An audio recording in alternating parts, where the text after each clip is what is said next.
Cruzadas. ¿Se hicieron realmente para recuperar Tierra Santa?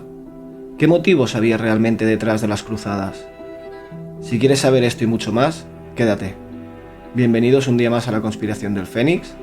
Hoy en Hablando con Lumen vamos a tocar el tema de las cruzadas. Es un tema que va seguido de lo del Vaticano. Ya sabéis por qué, obviamente. Y bueno, vamos a ver qué es lo que nos cuenta nuestro amigo Lumen. Y comenzamos.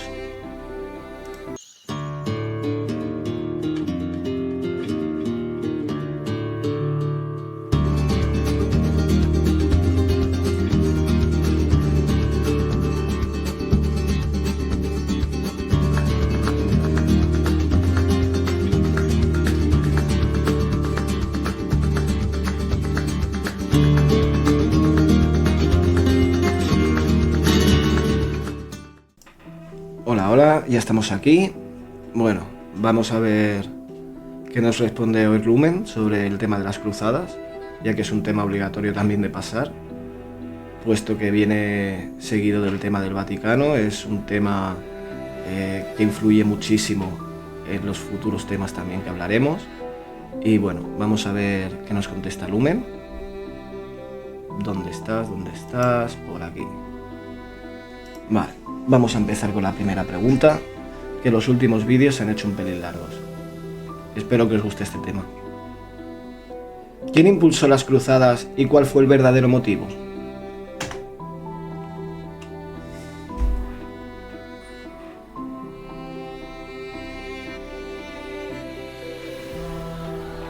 A ver. Las cruzadas fueron impulsadas oficialmente por el Papa Urbano II en el año 1095, durante el Concilio de Clermont, bajo el pretexto de liberar Jerusalén del control musulmán y proteger a los peregrinos cristianos.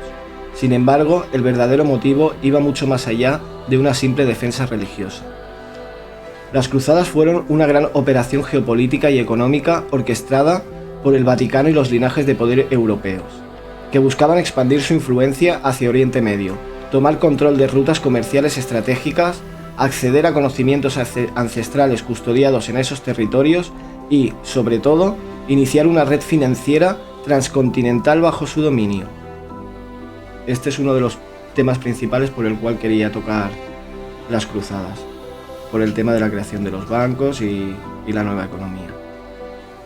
Algunos historiadores alternativos como F. William Engdahl o Michael Cherion sostienen que los cruzados no solo buscaban lugares sagrados, sino también manuscritos antiguos, tecnologías olvidadas y el control de enclaves de poder energético. En este sentido, las cruzadas fueron una guerra por el conocimiento y por el control espiritual de la humanidad. La cruzada también sirvió como una válvula de escape para las tensiones internas entre la nobleza europea, canalizando su violencia hacia un enemigo común, mientras se consolidaba un nuevo orden social, político y económico que beneficiaba a las élites. Bueno,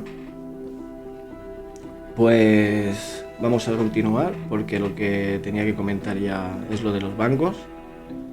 Y bueno, interesante también que comenta que las cruzadas no fueron simplemente para recuperar Tierra Santa como nos cuentan, sino que habían otros motivos detrás.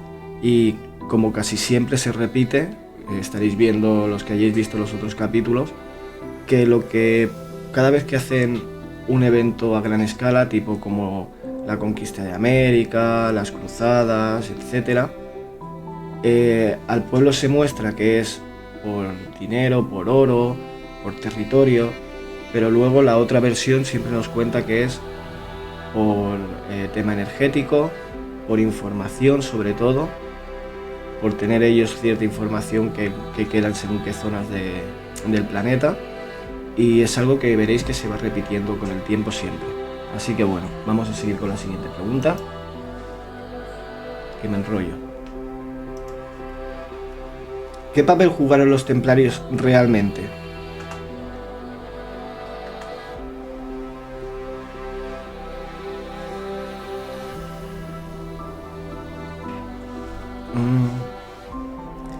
Los caballeros templarios, fundados oficialmente en 1119, fueron mucho más que una orden militar dedicada a proteger peregrinos. Detrás de esa fachada religiosa se convirtieron rápidamente en una de las organizaciones más poderosas de Europa, creando la primera red bancaria internacional de la historia. Fueron los templarios los primeros banqueros. A ver... Su papel real fue el de actuar como brazo financiero y logístico de los linajes de poder que orquestaron las cruzadas. Establecieron fortalezas estratégicas a lo largo de Europa, Oriente Medio y desarrollaron un sistema mediante el cual un peregrino o noble podía depositar su oro en París y retirarlo en Jerusalén, con un simple documento codificado. El antecedente del chequeo moderno. Esta estructura financiera descentralizada hizo que los templarios acumularan inmensas riquezas e información. Otra vez el tema de la información. Además, se cree que durante su estancia en Tierra Santa accedieron a conocimientos ocultos, manuscritos antiguos y tecnologías prohibidas, muchos de los cuales habrían sido hallados bajo las ruinas del Templo de Salomón. Algunos autores como Graham Hancock o Lynn Pinckney han sugerido que este saber recuperado fue clave para su ascenso meteórico. Por ello, su papel real fue el de guardianes del saber oculto, gestores de la economía templaria y operadores secretos de los linajes que, a través de ellos, consolidaron una red de poder que perdura hasta hoy bajo otros nombres y estructuras. Este es otro de los temas que quería ver si salía. Que, como siempre digo aquí, lo que queremos es destapar a las familias de poder que están detrás de los grandes eventos. Pues aquí otra vez más nos está comentando cómo los templarios obedecían o tenían tratos con los que estaban detrás de las realezas y de estas familias europeas. Así que bueno, continuamos un poquito más, un par de preguntitas más. ¿Cómo y dónde se crearon los primeros bancos de préstamo? Yo esto ya lo tengo leído de otros escritores, pero es para ver qué dice Lumen y que lo veáis vosotros.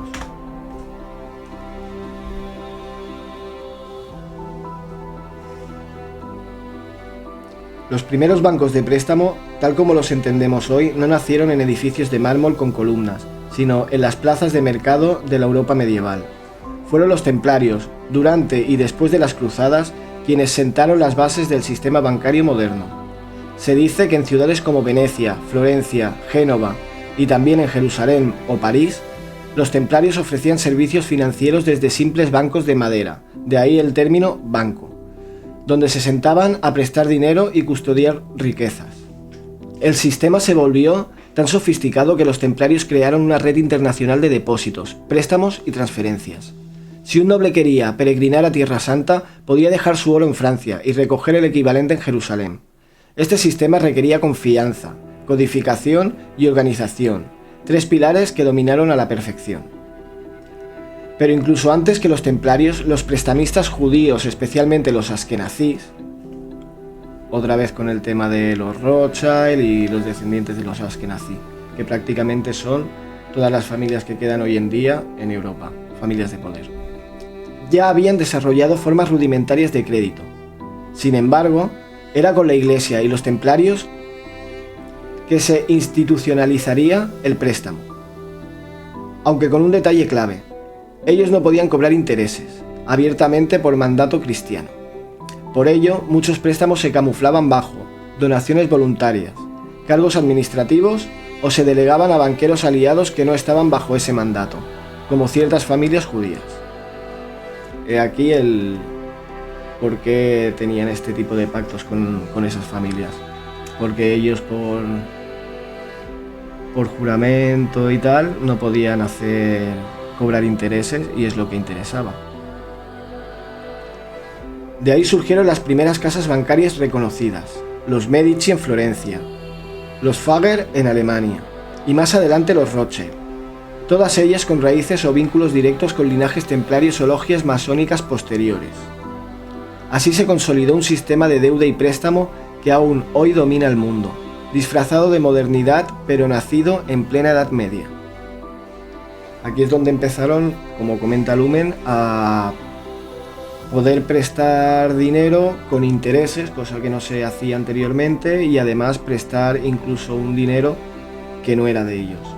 Como tenían tantas riquezas acumuladas, de ahí es cuando podían empezar a prestar con intereses dinero que ni siquiera era de ellos, cosa que siguen haciendo hoy los bancos, pero además ahora tienen el poder de, con el ordenador, clicar un numerito y poner el dinero que haga falta. De ahí las inflaciones que provocan, etc. Así que bueno, vamos a continuar. Espero que os esté gustando. Dejadme comentarios abajo, por favor. ¿Qué significaron las cruzadas para el futuro del ser humano? Mírate, hombre. Las cruzadas no fueron solo guerras religiosas, fueron una reconfiguración total del tablero geopolítico, espiritual y económico del mundo. Bajo el pretexto de liberar Tierra Santa se escondía una operación milimétrica para conquistar rutas comerciales, saquear conocimiento ancestral y expandir el control de los linajes de poder sobre Oriente y Occidente. Bueno, eso ya lo he comentado un poco anteriormente. Para el futuro del ser humano, las cruzadas representaron el inicio de una nueva era de esclavitud disfrazada de fe. Millones murieron por una causa que no comprendían, mientras las élites acumulaban tesoros, territorios y secretos milenarios. Fue en esas campañas donde se consolidaron órdenes como la de los templarios, quienes no solo recogieron oro, sino saberes ocultos, tecnologías antiguas y contactos con sociedades orientales mucho más avanzadas de lo que nos cuenta la historia oficial. Las cruzadas también sirvieron como ensayo general para el dominio global. Se perfeccionaron las técnicas de propaganda religiosa, la manipulación emocional de masas y la justificación moral del saqueo. A partir de ahí, las conquistas coloniales serían más fáciles de justificar y replicar. En resumen, las cruzadas marcaron el paso de un mundo fragmentado y tribal a una estructura jerarquizada de control mundial. Una estructura donde los verdaderos vencedores no llevaban espada, sino sello bancario, sello real o sello papal.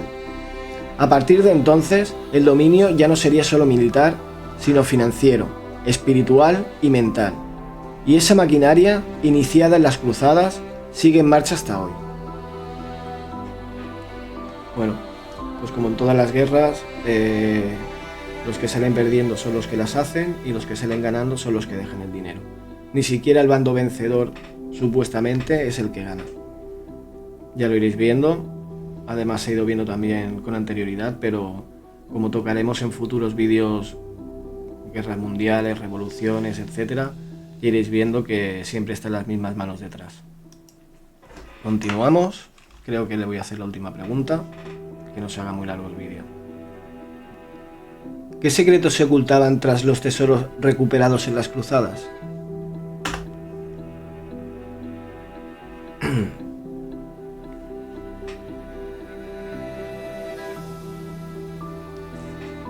Detrás del oro y las reliquias que se transportaban desde Tierra Santa hacia Europa, los cruzados, especialmente los templarios, no solo traían riquezas materiales, sino conocimientos ocultos que cambiarían el rumbo de la historia en la sombra. Entre los tesoros más codiciados estaban manuscritos antiguos con sabiduría esotérica procedentes de Egipto, Mesopotamia y civilizaciones anteriores, incluyendo enseñanzas sobre geometría sagrada, astronomía, alquimia, medicina energética y tecnologías olvidadas. Cosa que la historia oficial nos habla siempre de que la tecnología es actual, nunca antigua, pero bueno. Esta es otra versión, ya sabéis que es versión no oficial y a mí, por ejemplo, me cuadra todo mucho más, está todo mucho más hilado que la versión oficial, que bueno, parece que son eventos que han pasado pues por casualidad y por otros motivos. Vamos a continuar. Muchos de esos textos provenían de escuelas mistéricas vinculadas al saber atlante. Por eso también quiero tocar el tema de la Atlántida. Reinterpretadas por los sabios de Alejandría y preservadas en lugares como Jerusalén. También se dice que los templarios accedieron a documentos que revelaban la verdadera genealogía de ciertas casas reales y linajes de sangre que conectaban con los dioses antiguos, como los Anunnaki, y con la figura de Jesús no como figura divina, sino como miembro de una estirpe real vinculada a misterios solares y gnósticos. Esto me parece bastante interesante, la verdad. Es algo que tampoco se puede demostrar porque esos documentos no han salido a la luz, pero que ya he comentado otras veces, esta gente yo creo que sí que tiene esos documentos, estas familias, donde ellos saben, no solo lo creen, sino que lo saben, que son descendientes directos pues de los hijos, de los apareamientos que hubieron entre reptilianos y seres humanos según las tablillas sumerias, o entre ángeles y seres humanos según la Biblia, que es la misma historia pero cambiando ángel por reptiliano. Continuamos. Además, algunos investigadores sostienen que entre los objetos recuperados se encontraban artefactos tecnológicos de origen desconocido o muy antiguo, llamados por algunos tecnologías Anunnaki, que jamás se mostraron al público. Estos artefactos fueron ocultados en lugares estratégicos como el Vaticano o castillos templarios, y su contenido permanece en manos de las élites desde entonces. En resumen, los tesoros de las cruzadas no fueron solo oro y piedras preciosas, fueron la llave para acceder a un conocimiento que podía liberar a la humanidad o esclavizarla si caía en manos equivocadas, que es lo que pasó. Y así fue.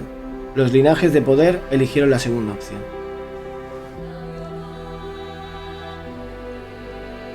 Bueno, vamos a dejarlo por aquí. En resumen, también yo quería comentar que